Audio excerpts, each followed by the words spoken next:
अनुराग चित्रा को घूरते हुए कहता है, ले आ गया मैं तेरे सामने अपने असली रूप में। अब होगा आमना सामना एक भक्षानर का एक अधूरी डायन से। चित्रा अनुराग को गुस्से के साथ घूरते हुए कहती है, मैं डायन नहीं हूँ, मुझे डायन मत बोल। चित्रा की बात सुनकर अनुराग हंसने लग जाता है और हंसते हुए कहता है, क्या कहा, तू डायन नहीं है? जरा देख अपने आप को ऊपर से लेकर नीचे तक, फिर तुझे खुद ही पता चल जाएगा कि तू डायन है कि नहीं। बस इस डायन के मुंह पर ज्यादा किसी का खून नहीं लगा है। चित्रा अनुराग को ही गुस्से के साथ घूरते रहती है, उससे पलटकर कुछ नहीं कहती है। अनुराग अपनी बात को आगे जारी रखते हुए कहता है, एक डायन और भक्षानर की जोड़ी खूब जमती है चित्रा, वो दोनों बहुत शक्तिशाली होते हैं। डायन और भक्षानर जब एक साथ खड़े होते हैं तो कोई भी उनका मुकाबला नहीं कर पाता है। चित्रा अनुराग की सारी बातें गौर से सुनते रहती है, बीच में कुछ नहीं कहती है। अनुराग फिर बोल पड़ता है, मैं तुझे कुछ नहीं करूंगा, तुझे जिंदा छोड़ दूंगा, बस तू मेरी तरफ आ जा। मेरे मकसद में कामयाब होने में मेरी मदद कर। अगर तू मेरा साथ देगी तो मैं अपने मकसद को जल्दी हासिल कर लूंगा। चित्रा गुस्से के साथ पलटकर अनुराग से कहती है, मैं तेरा साथ कभी नहीं दूंगी भक्षानर, और ना ही मैं तुझे कभी तेरे मकसद में कामयाब होने दूंगी। मैं तेरी तरह बिल्कुल नहीं हूँ जो मासूम इंसानों की जान लूं, समझा तू? अनुराग हंसते हुए चित्रा से कहता है, अपने मकसद में मैं कामयाब तो होकर रहूंगा, कोई भी मुझे मेरे मकसद में कामयाब होने से नहीं रोक सकता है, फिर चाहे उसमें तू मेरा साथ दे या ना दे। चित्रा फिर खामोश खड़ी रहती है, कुछ नहीं कहती है। अगले पल अनुराग अपना हाथ आगे बढ़ाते हुए चित्रा से कहता है, ला चित्रा, वो मुझे दे दे। चित्रा अनजान बनते हुए कहती है, क्या चाहिए तुझे? अनुराग शातिर मुस्कान के साथ कहता है, वही जो तेरे पास है। चित्रा ना में अपना सिर हिलाते हुए कहती है, मेरे पास कुछ भी नहीं है। अनुराग फिर बोल पड़ता है, मुझे पता है वो तेरे पास ही है, मुझसे कुछ नहीं छुपा है। अनुराग चित्रा पर दबाव बनाते हुए कहता है, मैंने कहा चित्रा वो मुझे दे दे। चित्रा अनुराग की आवाज से बिल्कुल नहीं डरती है और उसी लहजे में पलटकर कहती है, क्या दे दे, क्या चाहिए तुझे भक्षानर?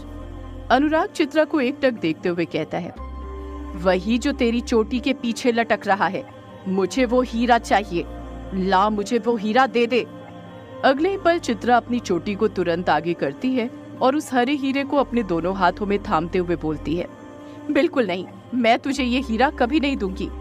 अनुराग पलट कर कहता है, वो हीरा तू खुद मुझे अपने हाथों से देगी चित्रा, और आज ही देगी। चित्रा उसी लहजे में पलट कर कहती है, बिल्कुल नहीं भक्षानर, ऐसा कभी नहीं होगा। मुझे माँ ने बचपन में बताया था, डायन वंशी हीरे की शक्तियाँ हमेशा उसी का हुक्म मानती है जो उसका मालिक होता है। इस हीरे के ऊपर का डायन वंशी रक्षा कवच मैंने तोड़ा है, तो अब इसके ऊपर मेरा हक है, इसकी शक्तियाँ मेरी बात मानेंगी। तू इसे मुझसे नहीं छीन सकता। अगर तूने इस हीरे को मुझसे छीना तो इसकी शक्तियाँ कभी तेरा हुक्म नहीं मानेगी। अनुराग चित्रा को घूरते हुए कहता है, तुझसे हीरा नहीं छीन सकता, तभी तो मैं तुझसे मांग रहा हूँ, वरना अब तक मैं तुझसे इतनी बहस नहीं कर रहा होता। मैं कब का तुझे मारकर तुझसे ये हीरा ले चुका होता। चित्रा चुप खड़ी रहती है, पलटकर कुछ नहीं कहती है। अनुराग फिर बोल पड़ता है, चित्रा माना इस हीरे पर अभी तक तेरा हक है, पर जरा मुझे ये तो बता, क्या तुझे पता है इस हीरे की शक्ति का उपयोग कैसे किया जाता है? अनुराग की बात सुनकर चित्रा घबरा जाती है, क्योंकि उसे सच में नहीं पता था कि हरे हीरे की शक्ति का प्रयोग कैसे करना था। वो तो इसी बात से ज्यादा घबराई हुई थी कि अनुराग को कैसे पता चल गया था कि उसे हीरे की शक्ति यूज करना नहीं आती है। अनुराग फिर चित्रा से बोल पड़ता है, तुझे कैसे पता होगा चित्रा की हीरे की शक्ति का उपयोग कैसे करना है? तू एक डायन जरूर है, पर तू कभी डायनों के साथ रही ही नहीं। तूने तो कभी खुद से शिकार किए ही नहीं। तुझे क्या पता डायने कितनी खौफनाक होती हैं। डायने तेरी तरह कभी नहीं होती, इतनी डरपोक डरी हुई तो कभी नहीं। चित्रा गुस्से के साथ पलट कर कहती है, मुझे हीरे की शक्ति का प्रयोग करना नहीं आता तो क्या हुआ भक्षानर?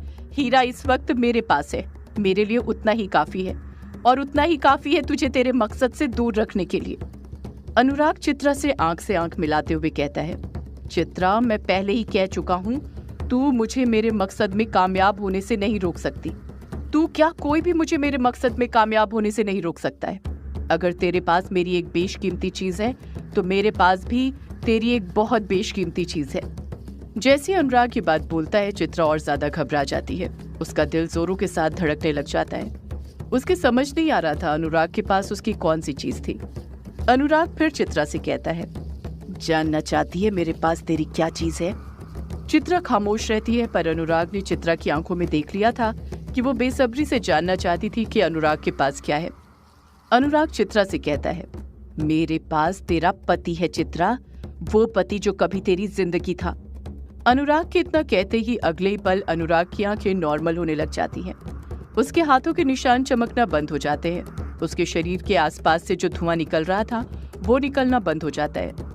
अनुराग रोते हुए चित्रा से कहता है, मुझे बचा लो चित्रा, ये भक्षानर मुझे मार डालेगा। मैं जीना चाहता हूँ तुम्हारे और युग के साथ। ये कहानियां मेरी जिंदगी नहीं है, तुम हो मेरी जिंदगी, तुम हो मेरा परिवार। जब चित्रा अनुराग की ये रोती हुई आवाज सुनती है तो एक पल के लिए तो उसका मन भी भर आता है। उसे अनुराग की आंखों में अपने लिए प्यार नजर आने लग जाता है, वही प्यार जो कॉलेज के वक्त में उसकी नजरों में होता था। पर अगले ही पल उसे ख्याल आता है कि उसका अनुराग बहुत पहले ही मर चुका था। इस वक्त उसके सामने जो था वो बस अनुराग के भेष में भक्षानर था। चित्रा अनुराग से आंख मिलाते हुए बड़े तीखे लहजे के साथ कहती है, ये नाटक तू किसी और के सामने करना भक्षानर, मैं तेरे जाल में नहीं फंसने वाली हूँ। इसी तरह तूने यक्षिणी को अपने जाल में फंसाया था ना, और उसे कैद कर लिया था। पर मैं यक्षिणी नहीं हूँ, चित्रा हूँ चित्रा। मैं अनुराग के प्यार में उतनी भी पागल नहीं हूँ जितनी यक्षिणी थी। एक और बात, तूने अनुराग का शरीर तो ले लिया, पर तू कभी उसकी तरह बन नहीं पाया। अनुराग के लिए उसकी कहानियों से ज्यादा जरूरी कोई नहीं था, मैं भी नहीं। उसकी कहानियां ही उसकी जिंदगी थी। चित्रा की ये बात सुनकर अनुराग गुस्से से भर आता है।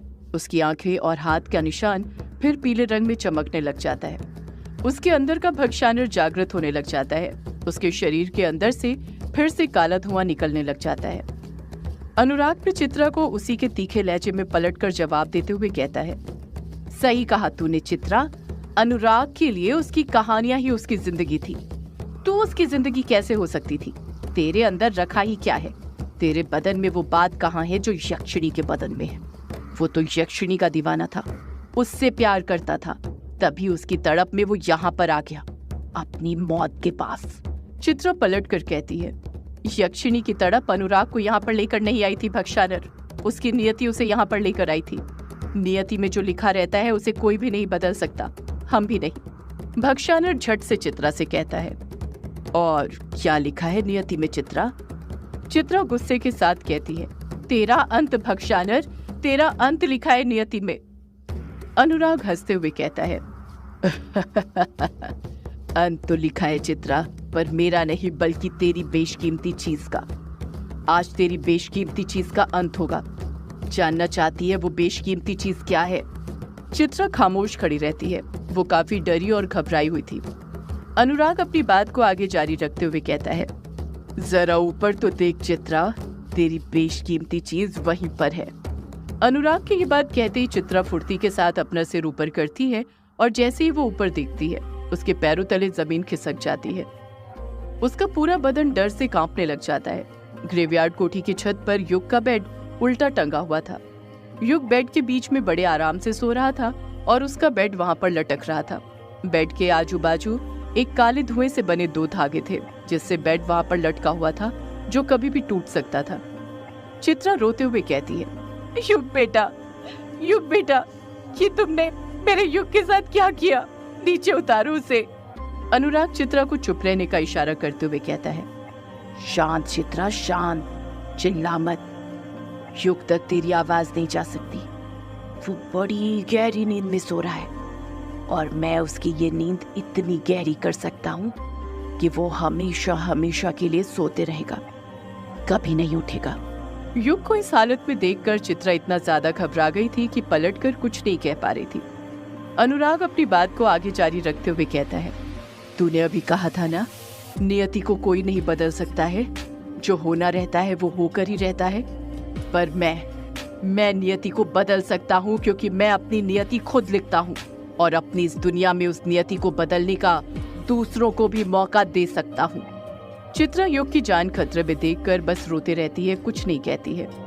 अनुराग फिर कहता है, मैं युग की नियति में उसकी मौत लिख चुका हूँ। वो भी ऊंचाई से गिरने की वजह से। पर तू चाहे तो उसकी ये नियति बदल सकती है, वो हीरा मुझे देकर। तू मुझे वो हीरा दे दे, मैं तुझे तेरा वो युग दे दूंगा। चित्रा के मन में तो आता है कि वो अगले ही पल हाँ बोल दे, क्योंकि युग की जान से बढ़कर उसके लिए दुनिया की कोई भी चीज नहीं थी। पर वो जानती थी कि भक्षानुर उसे धोखा भी दे सकता है, इसलिए वो बड़े ही ताव से कहती है, मुझे पता है अगर मैंने तुझे ये हीरा दे भी दिया तब भी तू मेरे युग को मार देगा, उसे नहीं छोड़ेगा। धोखा देना तेरी फितरत में है। भक्षानुर पलट कर कहता है, नहीं चित्रा, मैं ऐसा कभी नहीं करूंगा। मैं बुरा जरूर हूँ, पर हमारी काली दुनिया के भी कुछ उसूल होते हैं। अगर हम किसी से कोई वादा करें तो उसे कभी नहीं तोड़ते हैं। वादे तोड़ना इंसानों का काम है, शैतानों का नहीं। चित्रा ना में अपना सिर हिलाते हुए कहती है, नहीं, मैं नहीं मानती तेरी बात, मुझे सबूत दे। अनुराग कहता है, अब इस बात का मैं तुझे क्या सबूत दूं चित्रा, जुबान तो मैं तुझे दे ही रहा हूँ। चित्रा कहती है, हीरा चाहिए तो सबूत दे भक्षानुर कि तू युग को कुछ नहीं करेगा। अनुराग कुछ सोचते हुए कहता है, हमारी काली दुनिया में अगर जुबान से बड़ी कोई चीज है तो वो बिसाहा है। मैं तेरे साथ कर सकता हूँ कि मैं युग को कुछ नहीं करूंगा। अगर मैंने वो बिसाहा तोड़ा तो मेरा वैसे ही अंत हो जाएगा। जब चित्रा अनुराग के मुंह से ये बात सुनती है तब जाकर उसकी जान में कुछ जान आती है, पर वो इस बात का अनुराग को जरा भी आभास नहीं होने देती है और बोल पड़ती है, तो ठीक है, फिर तू मुझसे बिसाहा कर कि हीरा देने के बाद तू मुझे और युग को यहाँ से जाने देगा, कभी हमारी जिंदगी में दोबारा दखल नहीं देगा, ना ही हमें कुछ करेगा, तू युग को छुएगा तक नहीं। चित्रा की बात सुनकर अनुराग हंसने लग जाता है। चित्रा की बिल्कुल समझ नहीं आ रहा था कि अनुराग क्यों हंस रहा था। अनुराग कुछ गुस्से के साथ कहता है, तुझे बिसाहा करना नहीं आता है। बात तो युग की जान बख्शने की हो रही थी हीरे के बदले। तू तो उसे मुझसे अलग करके पूरा बिसाहा ही बदल रही है। तू सिर्फ बिसाहा ही नहीं बदल रही है, बल्कि तू तो एक बेशकीमती चीज को बदलकर दो बेशकीमती चीज मांग रही है। अपनी और युग दोनों की जान बख्शने का बोल रही है। मैं ऐसा कैसे कर सकता हूँ? मैं तुझे और युग दोनों को यहाँ से कैसे जाने दे सकता हूँ? चित्रा तुरंत पलट कर कहती है, युग के बिना मैं यहाँ पर रहकर क्या करूंगी भक्षानुर? वैसे भी मैं तेरे क्या काम की हूँ? तू मुझे यहाँ पर क्यों रोकना चाहता है? अनुराग कहता है, तू मेरे बहुत काम आने वाली है चित्रा। तुझे नहीं पता, पर तेरे अंदर पिशाच और डायन दोनों की शक्तियां हैं। मैं तुझे ऐसे कैसे जाने दे सकता हूँ? चित्रा खामोश खड़ी रहती है। अनुराग फिर बोल पड़ता है, बिसाहा में एक चीज के बदले सिर्फ एक चीज ही दी जाती है। मैं या तो तुझे यहाँ से जाने दे सकता हूँ या फिर युग को। अब फैसला तेरे ऊपर है कि तू किसकी जान बचाना चाहती है, अपनी या युग की। अनुराग जानता था कि चित्रा का जवाब क्या होना था, इसलिए उसने जानबूझकर उसके सामने ऐसी शर्त रखी थी, और जैसा अनुराग ने सोचा था वैसा ही होता है। चित्रा के लिए उसकी जान से भी प्यारी उसके बेटे युग की जान थी, और वो अपने बेटे की जान बचाते हुए अगले ही पल बोल पड़ती है, ठीक है, तुम युग को जाने दो, मैं उससे दूर रहने के लिए तैयार हूँ। अनुराग शातिर मुस्कान के साथ कहता है, तुझे युग से दूर ही नहीं रहना है चित्रा, बल्कि उसे छूना तक नहीं है। तू यही चाहती है ना कि मैं युग को कुछ न करूं, कभी उसके पास न जाऊं? अगर मैं युग के पास नहीं जा सकता तो तू भी युग के पास कभी नहीं जा सकती। तू कभी उससे नहीं मिलेगी, कभी उसे नहीं छुएगी। चित्रा नम आंखों के साथ कहती है, पर मैं ऐसा कैसे कर सकती हूँ? अपने बेटे से मिले बिना, उसे छुए बिना कैसे रह सकती हूँ? अनुराग पलट कर कहता है, तू कैसे भूल रही है चित्रा, अगर युग तेरा बेटा है तो मेरा भी वंशज है। अगर मुझे मेरे वंशज से दूर रहना पड़ेगा तो तुझे भी अपने बेटे से दूर रहना पड़ेगा। अगर मैं अपने वंशज को छू नहीं सकता तो तू भी अपने बेटे को नहीं छू सकती, समझी तू? चित्रा के समझ नहीं आ रहा था कि वो क्या करे। अनुराग उससे बस युग को दूर नहीं कर रहा था, बल्कि उससे हमेशा हमेशा के लिए युग को अलग कर रहा था। चित्रा बहुत बड़ी दुविधा में फंस चुकी थी। उसके समझ नहीं आ रहा था कि अनुराग क्यों उसे युग से अलग करना चाहता था, क्यों नहीं चाहता था कि वो उसके पास जाए। अनुराग चित्रा पर दबाव बनाते हुए कहता है, बोल चित्रा, क्या फैसला है तेरा? तू खुद सोच ले, बिसाहा करके तुझे युग को जिंदा रखना है या फिर बिसाहा ना करके उसे मरा हुआ देखना है? क्योंकि तू जानती है, अगर मैंने उसे छुआ तो वो नहीं बचने वाला। जिस तरह मैंने अनुराग को मारा है, उसी तरह अपने मकसद को पाने के लिए मैं युग को भी मार सकता हूँ, उसके शरीर के अंदर भी प्रवेश कर सकता हूँ। आखिर वो भी मेरा ही वंशज है। इससे पहले कि अनुराग फिर अपना फैसला बदले, उससे पहले ही चित्रा अपने दिल पर पत्थर रखते हुए बोल पड़ती है, ठीक है, मुझे मंजूर है बिसाहा, न तुम युग को छुओगे न मैं युग को छूंगी। हम दोनों ही उससे दूर रहेंगे। सदियों से है पुरानी ये है यक्षिणी की कहानी। यक्षिणी एक आग है, यक्षिणी तेरा ख्वाब है।